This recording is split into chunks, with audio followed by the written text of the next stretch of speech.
Hello दोस्तों, नवल पाठशाला में आपका फिर से स्वागत है। मैं आज आपको सेशनल डायरी जो हमारा केमिस्ट्री विषय रहेगा उसके बारे में, सेशनल डायरी किस प्रकार से फिलअप की जाती है, किस प्रकार से उसको भरता है, उसके बारे में मैं आज आपको बताऊंगा। तो इसमें आप लोग देख सकते हैं, सर्वप्रथम आपको अपनी डायरी में वही एंट्री फिलअप करनी है जो पहले करते हुए आए हैं। सर्वप्रथम आपको sessional work diary BEd second year लिखना है। इसके बाद आपको पेपर लिखना है 7th, पेपर का नाम लिखना है, विषय लिखना है केमिस्ट्री। जो हमारा पेपर रहेगा वो हमारा सत्रीय कार्य रहेगा। तो ये आप लोग देख सकते हैं कि इसमें मैंने किस प्रकार से एंट्री फिलअप की है। आप लोग इसी प्रकार से एंट्री फिलअप करते हुए अपनी सेशनल वर्क डायरी को कंप्लीट कर सकते हैं। तो आगे हम प्रकरण देखेंगे, प्रकरण के बाद हम पर्सन देखेंगे, पर्सन के बाद हम रूपरेखा देखेंगे और रूपरेखा बताते हुए फिर हम आगे की जो हमारी प्रोसेस है यानी आगे की जो हमारी व्याख्या रहेगी वो हम करेंगे। तो इसमें आप लोग देख सकते हैं प्रकरण यानी हमारी जो केमिस्ट्री विषय है उसका जो हमारा प्रकरण रहेगा वो रहेगा प्रोजेक्ट विधि या विद्या रसायन विज्ञान। तो इसमें आप लोग पहला पर्सन लिखेंगे। इसमें आपको लिखना है रसायन विज्ञान शिक्षण में प्रोजेक्ट विद्या को स्पष्ट करते हुए रूपरेखा तैयार कीजिए। यानी रसायन विज्ञान शिक्षण में प्रोजेक्ट कार्य कौन कौन से होते हैं, प्रोजेक्ट को किस प्रकार से बताया जाता है, उसके बारे में रूपरेखा तैयार करनी है। रूपरेखा बताते हुए हम देखेंगे, रूपरेखा आपको लिखनी है। सर्वप्रथम आपको रूपरेखा में सर्वप्रथम आपको इंट्रोडक्शन देना है, फिर उसके बाद में हमारा दूसरा पॉइंट होगा प्रोजेक्ट विधि का अर्थ, तीसरा पॉइंट है रसायन विज्ञान शिक्षण में प्रोजेक्ट विधि का महत्व, चौथा हमारा पॉइंट रहेगा प्रोजेक्ट विधि के प्रमुख चरण, पांचवा हमारा पॉइंट रहेगा रसायन विज्ञान शिक्षण में प्रोजेक्ट विधि की परिभाषाएं, छठा पॉइंट रहेगा रसायन विज्ञान में प्रोजेक्ट के उदाहरण। और आगे हम पॉइंट देखेंगे, सातवां हमारा पॉइंट होगा प्रोजेक्ट विधि के लाभ, आठवां हमारा पॉइंट है प्रोजेक्ट विधि की हानियां, नौवां पॉइंट है प्रोजेक्ट विद्या के उपसहार, 10वां पॉइंट है संदर्भ ग्रंथ सूची और अंत में हम निष्कर्ष देंगे। यानी हमारा जो रूपरेखा रहेगी वो ये रहेगी, सर्वप्रथम हम प्रस्तावना देंगे और अंतिम बिंदु हमारा संदर्भ ग्रंथ सूची और निष्कर्ष रहेगा। इसी के साथ हमारी ये रूपरेखा समाप्त होती है। रूपरेखा समाप्त हो जाने के बाद हम एक एक पॉइंट को देखेंगे और उसमें विस्तार पूर्वक अध्ययन करेंगे। तो इसमें हम सर्वप्रथम पहला पॉइंट देखेंगे प्रस्तावना, इंट्रोडक्शन, यानी प्रोजेक्ट विद्या की क्या प्रस्तावना है उसके बारे में हम देखेंगे। तो इसमें आपको सर्वप्रथम प्रस्तावना में लिखना है, रसायन विज्ञान एक प्रयोगात्मक और व्यवहारिक विषय है जिसे केवल पुस्तकीय ज्ञान से पूरी तरह समझना कठिन होता है। विद्यार्थियों को रसायन विज्ञान की अवधारणाएं अच्छी तरह समझाने के लिए ऐसी शिक्षण विधियों की आवश्यकता होती है जिनमें वे स्वयं सक्रिय होकर सीख सके। प्रोजेक्ट विधि ही एक महत्वपूर्ण शिक्षण पद्धति है। इसमें आपको आगे देखना है, आगे लिखना है, इस विधि में विद्यार्थी किसी विषय या समस्या का चयन करके योजना बनाते हैं। योजना बनाने के बाद हम प्रयोग, अवलोकन तथा अध्ययन के माध्यम से कार्य करते हुए ज्ञान प्राप्त करते हैं। इससे विद्यार्थियों में जिज्ञासा, वैज्ञानिक दृष्टिकोण और समस्या समाधान की क्षमता विकसित होती है। तो आप लोग नीचे देख सकते हैं प्रोजेक्ट विद्या की प्रस्तावना में मैंने किस प्रकार का चित्र दिया है अपनी सेशनल वर्क डायरी में। आज आप इसी प्रकार से चित्र बनाते हुए या फिर चित्र लगाते हुए अपनी डायरी को कंप्लीट कर सकते हैं, उसे अट्रैक्टिव बना सकते हैं जिससे हमारी डायरी अच्छी लगे। तो इसमें हम आप लोग देख सकते हैं कि एक बालक और बालिका किस प्रकार से प्रोजेक्ट विद्या की प्रस्तावना को समझते हुए अपने कार्य की ओर कार्यरत है। तो इसमें आप लोग नीचे 4 पंक्तियां लिखेंगे, यानी अंत में आपको 4 पंक्तियां लिखनी होती है जिसे हम मोटिवेशनल लाइनें कहते हैं। इसमें आप लोग लिखेंगे, ज्ञान की राह में नया उजाला लाती है, प्रयोगों से सीखने की चाह बढ़ाती है, विद्यार्थियों को अनुभव से ज्ञान दिलाती है, रसायन विज्ञान शिक्षण में प्रोजेक्ट विधि शिक्षा को और भी रोचक बनाती है। तो ये आपकी 4 पंक्तियां हो जाएगी जिसे आप इसी प्रकार से लिखते हुए अपनी प्रस्तावना को पूर्ण रूप से कंप्लीट कर सकते हैं। तो ये आपका जो पहला पॉइंट है प्रस्तावना यानी पहली रूपरेखा है वो यहीं पर ही समाप्त होती है। दूसरी रूपरेखा आप लिखेंगे प्रोजेक्ट विधि का अर्थ, जिसमें आपको प्रोजेक्ट विधि के अर्थ बताने हैं। तो इसमें हम अर्थ बताते हुए जारी रखेंगे जिसमें आपको लिखना है, प्रोजेक्ट विधि से आशय ऐसी शिक्षण पद्धति से है जिसमें विद्यार्थी किसी विषय या समस्या पर योजना बनाकर स्वयं कार्य करते हुए सीखते हैं। इसमें विद्यार्थी प्रयोग, अवलोकन और अनुभव के माध्यम से ज्ञान प्राप्त करते हैं। इसके मुख्य बिंदु निम्नलिखित है, यानी प्रोजेक्ट विधि के अर्थ के मुख्य बिंदु निम्नलिखित है जिसे हमें पॉइंट बनाते हुए लिखना है। तो इसमें हम पहला पॉइंट लिखेंगे, प्रोजेक्ट विधि एक शिक्षण पद्धति है जिसमें विद्यार्थी स्वयं कार्य करके सीखते हैं। दूसरा हमारा पॉइंट है, इसमें किसी विषय या समस्या का चयन करके उस पर योजना बनाकर कार्य किया जाता है। तीसरा हम पॉइंट लिखेंगे, विद्यार्थी समूह में मिलकर भी प्रोजेक्ट कार्य कर सकते हैं। चौथा पॉइंट हम लिखेंगे, इस विधि में सीखना अनुभव, प्रयोग और गतिविधियों के माध्यम से होता है। पांचवा पॉइंट हम लिखेंगे, प्रोजेक्ट विधि से विद्यार्थियों में रचनात्मकता और समस्या समाधान की क्षमता विकसित होती है। इसमें आप लोग नीचे चित्र दे रखा है, चित्र में आप लोग देखेंगे प्रोजेक्ट विद्या के अर्थ किस प्रकार से समझे हुए हैं। आप लोग इसी प्रकार से चित्र बनाते हुए या फिर चित्र लगाते हुए आप अपनी डायरी को कंप्लीट कर सकते हैं। ये देखिए मैंने किस प्रकार से चित्र दिया है अपनी सहज नवक डायरी में, आप लोग इसी प्रकार से चित्र बना सकते हैं। नीचे आपको 4 मोटिवेशनल लाइनें लिखनी है रसायन विज्ञान शिक्षण में प्रोजेक्ट विधि के अर्थ से रिलेटेड। इसमें आप लोग लिखेंगे, प्रयोगों से ज्ञान की रोशनी जगती है, सीखने की राह और भी सरल बनती है, विद्यार्थियों को अनुभव से समझ आती है। रसायन विज्ञान शिक्षण में प्रोजेक्ट विधि के अर्थ से शिक्षा की सच्ची पहचान बनती है। यह आपकी 4 मोटिवेशनल लाइनें हो जाएगी, यानी 4 पंक्तियां लिखने के बाद आपका ये जो प्रोजेक्ट विधि का अर्थ है वो यहाँ पर पूर्ण रूप से समाप्त होता है। फिर हम अगली रूपरेखा की ओर चलेंगे। अगली रूपरेखा का नाम है प्रोजेक्ट विधि का महत्व, यानी आपको प्रोजेक्ट विधि के क्या क्या महत्व है उसके बारे में बताना है। तो इसमें हम ए पॉइंट बनाते हुए लिखेंगे, रुचि में वृद्धि। इसमें आप लोग लिखेंगे, प्रोजेक्ट विधि से विद्यार्थी रसायन विज्ञान को अधिक रुचि और उत्साह के साथ पढ़ता है या सीखते हैं।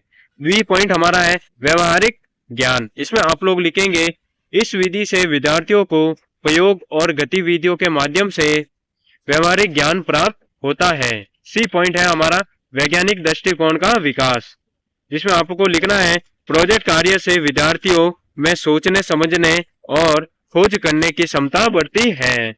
डी पॉइंट है हमारा समस्या समाधान क्षमता।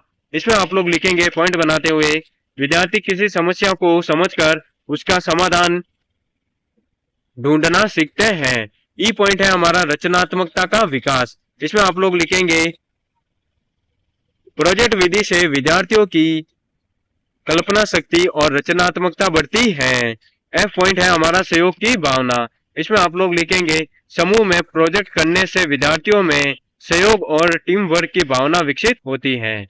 तो आप लोग देख सकते हैं कि जो कुछ भी मैंने ऊपर के जो पॉइंट बने हैं उनको एक चित्र के माध्यम से समझाया गया है। आप लोग इसी प्रकार से चित्र लगाते हुए इन पॉइंटों को समझा सकते हैं।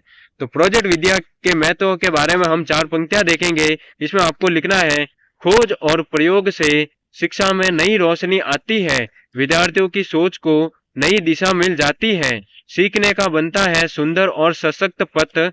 रसायन विज्ञान शिक्षण में प्रोजेक्ट विधि के महत्व से बढ़ता है ज्ञान का रथ। तो ये आपकी 4 पंक्तियां हो जाएगी। आप लोग इसी प्रकार से इन 4 पंक्तियों को लिखते हुए अपना जो प्रोजेक्ट विधि का जो महत्व है वो पूर्ण रूप से कंप्लीट करेंगे।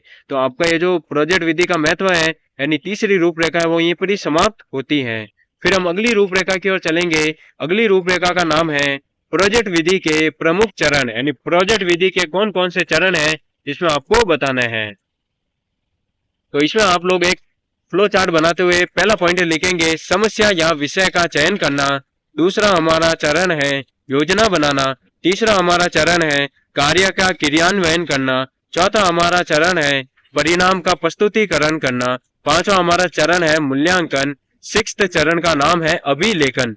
तो इन सभी चरणों को हम विस्तार पूर्वक समझेंगे और व्याख्या करेंगे। तो पहले हमारे चरण का नाम है समस्या या विषय का चयन।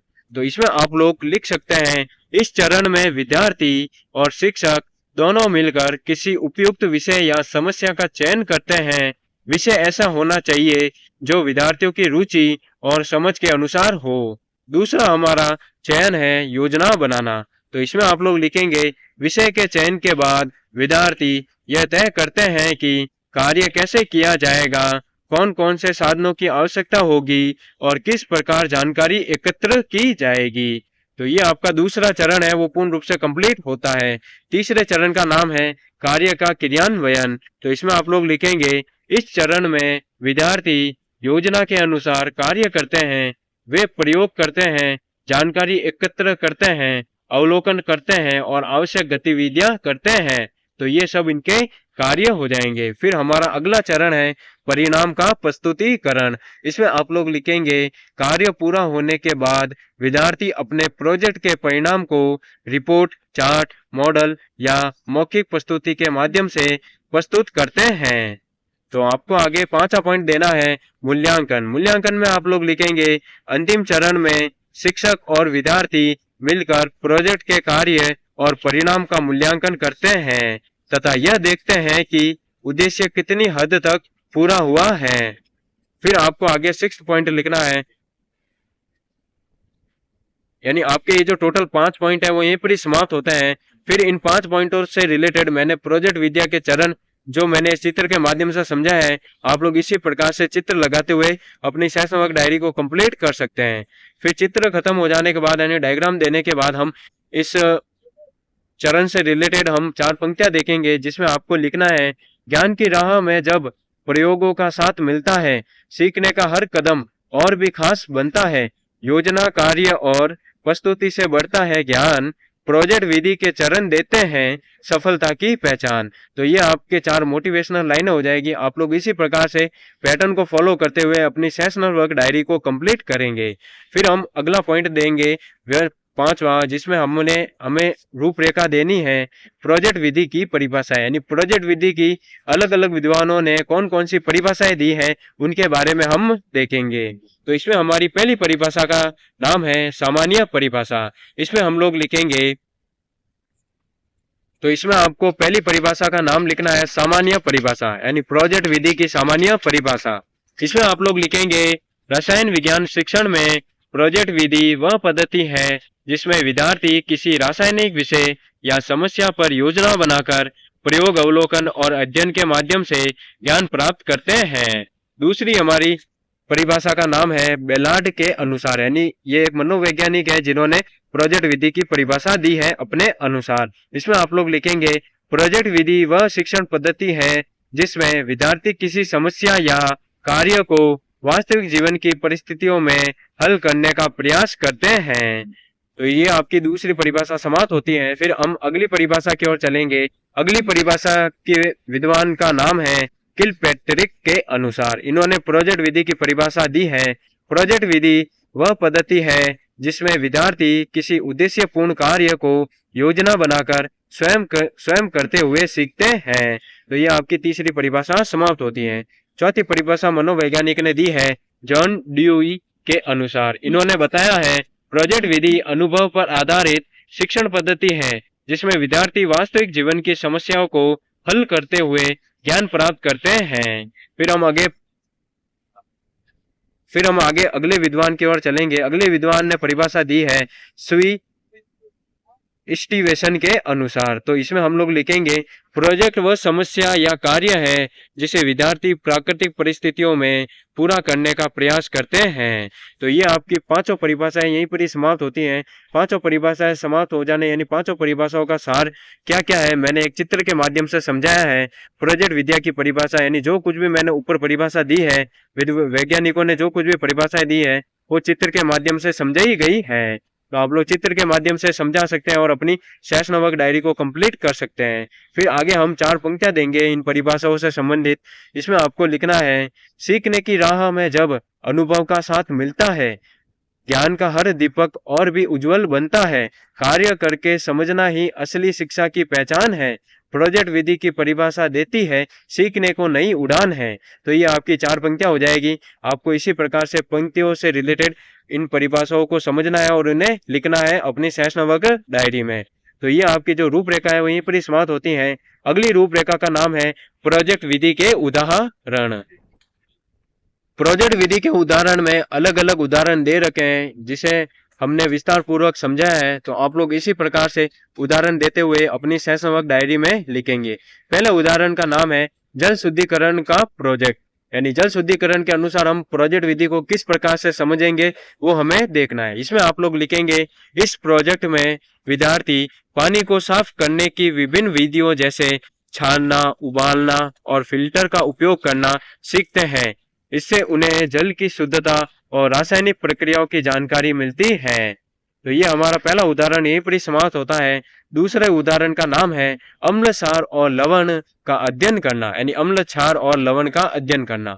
इसमें आप लोग लिखेंगे विद्यार्थी विभिन्न पदार्थों जैसे नींबू, साबुन, नमक का परीक्षण करके यह समझते हैं कि कौन सा पदार्थ अम्ल, क्षार या लवण है। इससे उन्हें रसायन विज्ञान की मूल अवधारणाएं समझने में मदद मिलती है। तो ये आपका बी पॉइंट अम्ल, क्षार और लवण के जो उदाहरण दे रखे हैं वो यहीं पर ही समाप्त होते हैं। अगले उदाहरण का नाम है मिट्टी का परीक्षण, यानी उदाहरण के रूप में मिट्टी के परीक्षण को बताया गया है। तो इसमें आप लोग लिखेंगे इस प्रोजेक्ट में विद्यार्थी मिट्टी के नमूने लेकर उनकी गुणवत्ता और उसमें मौजूद तत्वों का ज्ञान करते हैं। इससे उन्हें कृषि और रसायन विज्ञान के संबंध की जानकारी मिलती है। तो ये मिट्टी का परीक्षण आपका जो उदाहरण है वहीं पर ही समाप्त होता है। अगले उदाहरण का नाम है वायु प्रदूषण का अध्ययन करना। इसमें आप लोग लिखेंगे विद्यार्थी अपने आसपास के वातावरण में वायु प्रदूषण के कारणों और प्रभावों का अध्ययन करते हैं। इससे उन्हें पर्यावरण और रासायनिक प्रदूषण के बारे में ज्ञान मिलता है। तो आपका ये जो उदाहरण है डी पॉइंट वायु प्रदूषण का अध्ययन करना वो यहीं पर ही समाप्त होता है।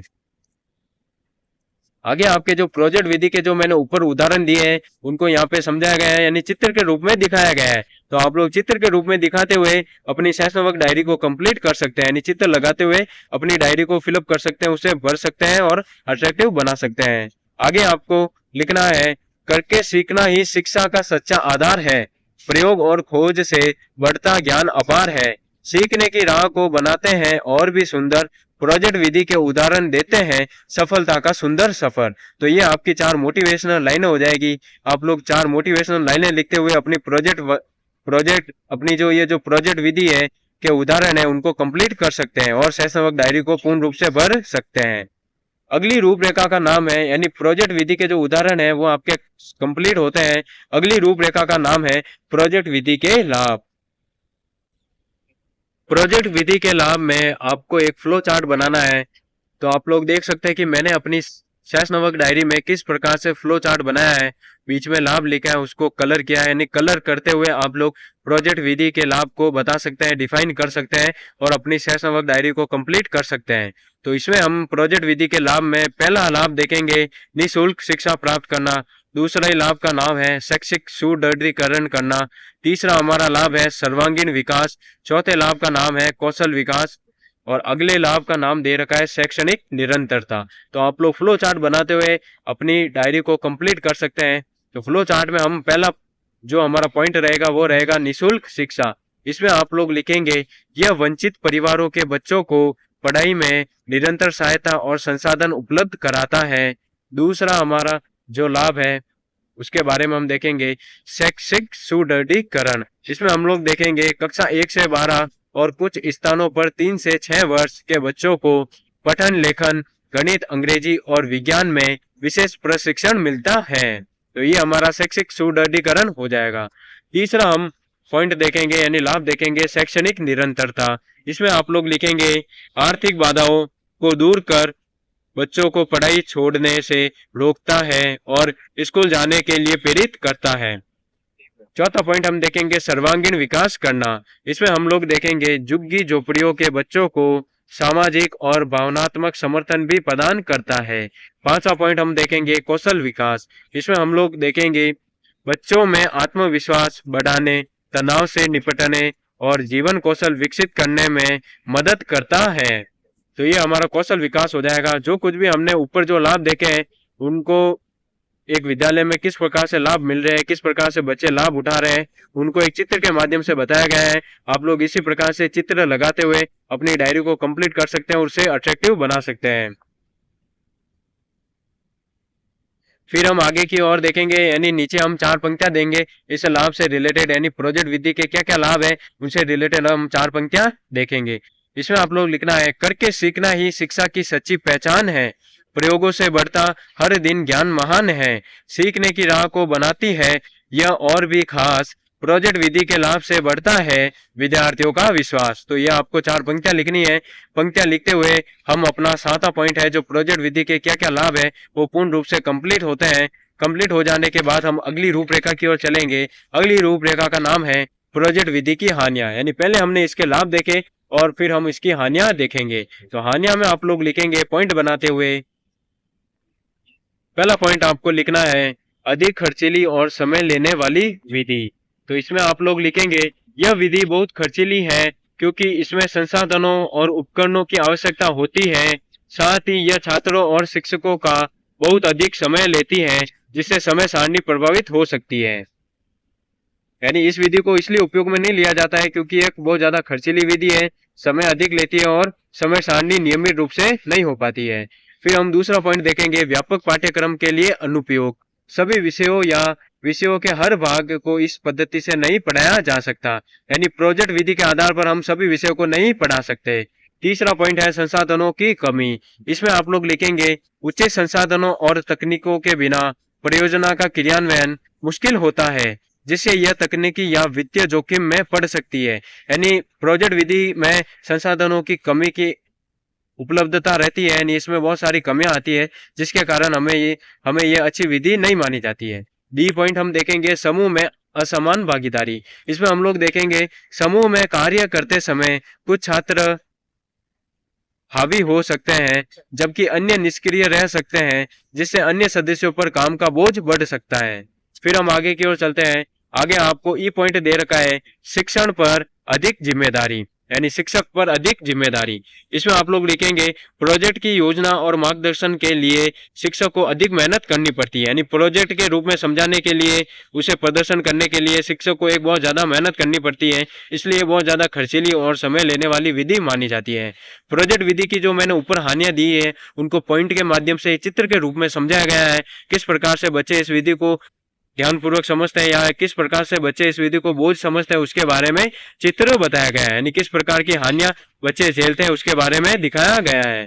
फिर हम हानियों से रिलेटेड 4 पंक्तियां देखेंगे। 4 पंक्तियां में आपको लिखना है हर विधि में कुछ कमी भी दिखाई देती है, कभी समय और साधनों की कमी भी रहती है, फिर भी शिक्षा का सफर चलता रहता है। प्रोजेक्ट विधि के हानि से भी अनुभव मिलता रहता है। तो ये आप लोग 4 पंक्तियां लिखेंगे। 4 पंक्तियां लिखने के बाद आपकी ये जो हानियां है प्रोजेक्ट विधि की हानियां हैं वो पूर्ण रूप से कंप्लीट होती हैं।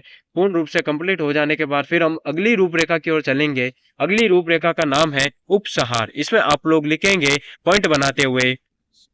तो लम्बा हमारी जो रूपरेखा है उपसंहार, उसमें हम लोग पॉइंट बनाते हुए लिखेंगे। पहला हमारा पॉइंट का नाम है प्रोजेक्ट विधि एक प्रभावी और उपयोगी शिक्षण पद्धति है। दूसरा हम पॉइंट लिखेंगे इससे विद्यार्थी स्वयं कार्य करके सीखते हैं, यानी इसमें विद्यार्थियों में स्वयं कार्य करने की अभिलाषा बढ़ती है। तीसरा पॉइंट है हमारा इस विधि से व्यवहारिक ज्ञान और अनुभव प्राप्त होता है। चौथा पॉइंट है विद्यार्थियों में रचनात्मकता और सोचने की क्षमता का विकास होता है। अगला पॉइंट हम लिखेंगे यह विधि शिक्षा को रोचक और जीवन से जुड़ा बनाती है। छठा पॉइंट है हमारा इससे विद्यार्थियों में सहयोग और आत्मविश्वास बढ़ता है, यानी इस विधि का उपयोग करने से विद्यार्थियों में सहयोग की भावना और आत्मविश्वास बढ़ता है। सातवां पॉइंट हम देखेंगे इसलिए शिक्षा में प्रोजेक्ट विधि का उपयोग बहुत महत्वपूर्ण माना जाता है, यानी बच्चे प्रोजेक्ट के माध्यम से यानी सेल्फ करके सीखते हैं। फिर हमने जो कुछ भी इस उपसंहार में जो कुछ भी पॉइंट लिखे हैं उसके माध्यम से प्रोजेक्ट विधि के उपसंहार एक चित्र के माध्यम से समझाया गया है। आप लोग इसी प्रकार से चित्र बनाते हुए या फिर फ्लो चार्ट बनाते हुए अपनी सहस्त्रवर्ग डायरी को कंप्लीट कर सकते हैं और उसे अट्रैक्टिव बना सकते हैं। फिर हम उपसंहार से रिलेटेड 4 पंक्तियां देखेंगे। इसमें आप लोग लिखेंगे प्रयोगों और मेहनत से शिक्षा सफल बनती है, विद्यार्थियों की मेहनत से नई राह बनती है, सीखने की कहानी का सुंदर होता है सार, प्रोजेक्ट विधि के उपसंहार में मिलता है ज्ञान अपार। या फिर आप लिख सकते हैं प्रोजेक्ट विधि के उपसंहार में मिलता है ज्ञान का भंडार। तो ये आपकी 4 पंक्तियां हो जाएगी। आप लोग इसी प्रकार से 4 पंक्तियों को लिखते हुए अपने उपसंहार वाले जो रूपरेखा है उसको पूर्ण रूप से कंप्लीट करेंगे। यानी उपसंहार की रूपरेखा समाप्त हो जाने के बाद हम अगली रूपरेखा की ओर चलेंगे। अगली रूपरेखा का नाम है संदर्भ ग्रंथ सूची। तो इसमें आप लोग सूची बनाते हुए लिखेंगे। सर्वप्रथम हम पहली सूची का नाम लिखेंगे शर्मा RA। इसमें आप लोग लिखेंगे शिक्षा के सिद्धांत और शिक्षण विधियों के बारे में बताया गया है। दूसरी हमारी संदर्भ ग्रंथ सूची है भटनागर AB। इसमें हम लोग लिखेंगे आधुनिक शिक्षण विधियां। C हमारा पॉइंट होगा अग्रवाल JC। इसमें हम लोग लिखेंगे शिक्षा के सिद्धांत विधियां एवं तकनीक। D हमारा पॉइंट लिखेंगे सिंह के। इसमें हम लोग लिखेंगे शिक्षण की आधुनिक विधियां। अगला पॉइंट हम देखेंगे संदर्भ ग्रंथ सूची में पांड्य, राम सकल, तो इसमें हम लोग लिखेंगे शिक्षा मनोविज्ञान। एफ पॉइंट हम लिखेंगे गुप्ता एसपी, इसमें आप लोग लिखेंगे शिक्षा के सिद्धांत एवं व्यवहार। यानी संदर्भ ग्रंथ सूची वो होती है जिसमें हम अलग अलग लेखकों ने जो कुछ भी पुस्तकें लिखी है, जो कुछ भी उनके बारे में बताया है, उनकी हमें जानकारी देनी होती है। तो प्रोजेक्ट विधि संदर्भ ग्रंथ सूची जो कुछ भी जो पुस्तकें लिखी है, उनके लेखकों और उनकी उनके उनके पूर्ण रूप से जानकारी प्राप्त है, उनके बारे में बताया गया है। तो प्रोजेक्ट विधि संदर्भ ग्रंथ सूची मैंने अपनी सहसंवर्ग डायरी में चित्र बनाते हुए बताया है, आप लोग इसी प्रकार से चित्र लगाते हुए बता सकते हैं। फिर हम इससे रिलेटेड 4 पंक्तियां देखेंगे। इसमें आप लोग लिखेंगे ज्ञान के दीप को जो उजाला दिखाती है, पुस्तकों की दुनिया नई राह बताती है, सीखने का आधार बनती हर किताब, प्रोजेक्ट विधि की संदर्भ ग्रंथ सूची से मिलता है ज्ञान बेहिसाब। तो ये आप लोग इसी प्रकार से 4 पंक्तियां लिखेंगे संदर्भ ग्रंथ सूची से रिलेटेड। यानी संदर्भ ग्रंथ सूची की जो 4 पंक्तियां यहीं पर समाप्त होती हैं। ये संदर्भ ग्रंथ सूची समाप्त हो जाने के बाद हम अगली रूपरेखा की ओर चलेंगे।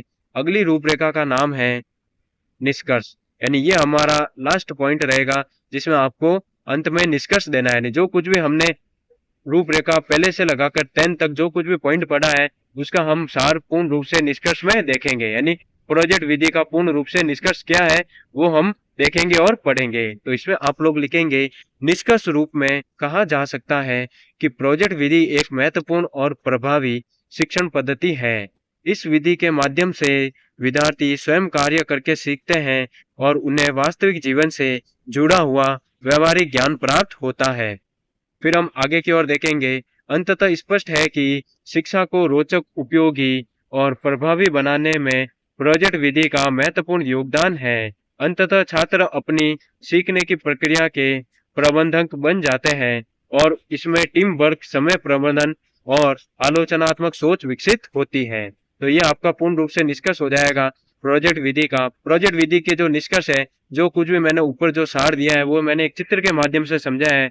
आप लोग इसी प्रकार से चित्र बनाते हुए अपनी डायरी को कंप्लीट कर सकते हैं। यानी निष्कर्ष आपका पूर्ण रूप से समाप्त होता है। निष्कर्ष से रिलेटेड हम 4 पंक्तियां देखेंगे। इन 4 पंक्तियों में आपको लिखना है शिक्षा की राह में मिलता है नया प्रकाश, मेहनत से बढ़ता हर दिन ज्ञान महान, सीखने का हर रास्ता हो जाता है आसान, प्रोजेक्ट विधि के निष्कर्ष में छुपा है सफलता का अरमान या राज। तो आप लोग इसी प्रकार से 4 पंक्तियां लिखते हुए इस निष्कर्ष को पूर्ण रूप से कंप्लीट करेंगे। तो ये जो हमारा टोटल 11 जो रूपरेखा है वो पूर्ण रूप से कंप्लीट होती है और अंत में हम सेशनल वर्क कंप्लीट यानी सत्रीय कार्य समाप्त लिखते हुए इस सत्रीय कार्यों को समाप्त करेंगे। यानी हमारा जो केमिस्ट्री विषय का जो सेशनल वर्क है वो पूर्ण रूप से समाप्त करेंगे।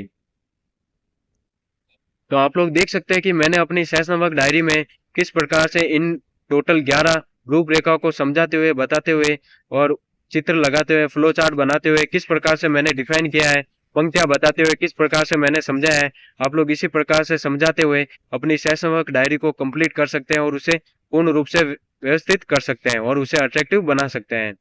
अच्छा, तो दोस्तों आपको ये वीडियो कैसी लगी बताना, लाइक करना, कमेंट करना। इसी प्रकार की और वीडियो पाने के लिए आप चैनल को सब्सक्राइब कीजिए, लाइक कीजिए। चैनल का नाम है नवल पाठशाला। आप लोग इसी प्रकार की वीडियो पाने के लिए और पूरी सेशनल वर्क डायरी की वीडियोस देखने के लिए आप लोग मेरी प्लेलिस्ट में जाकर देख सकते हैं। आपको पूर्ण रूप से micro teaching, BEd first year, BEd second year की और दैनिक पाठ योजना की डायरिया मिल जाएगी। साइंस की जो कुछ भी प्लेलिस्ट है सारे और गणित के जो कुछ भी जो प्रकरण है, टॉपिक है, वो पूर्ण रूप से आपको मिल जाएंगे। तो आप लोग मेरी प्लेलिस्ट को विजिट कर सकते हैं और कमेंट और लाइक और शेयर कर सकते हैं। तो बताना आपको ये वीडियो कैसी लगी एंड आप लोग देख सकते हैं किस प्रकार से मैंने अपनी डायरी को कंप्लीट किया है और किस प्रकार से उसे सुव्यवस्थित रूप से अपनी सेशन वर्क डायरी को कंप्लीट किया है, उसे किस प्रकार से व्यवस्थित किया है, फ्लो चार्ट बनाते हुए, उसे कलर में डेकोरेट करते हुए आप लोग इसी प्रकार से अपनी सेशन वर्क डायरी को कंप्लीट कर सकते हैं और उसे पूर्ण रूप से व्यवस्थित कर सकते हैं। अच्छा, तो दोस्तों आपकी ये वीडियो यहीं पर समाप्त होती है। Thank you, have a nice day.